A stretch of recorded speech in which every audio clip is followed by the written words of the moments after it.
4, 5, 6, 7, 8, 9, 10. So...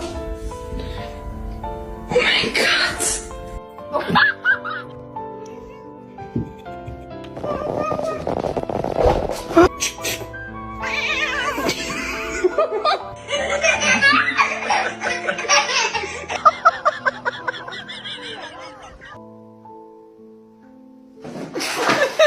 Name is John C.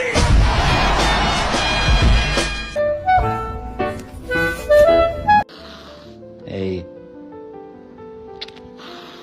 I love you too. Come on.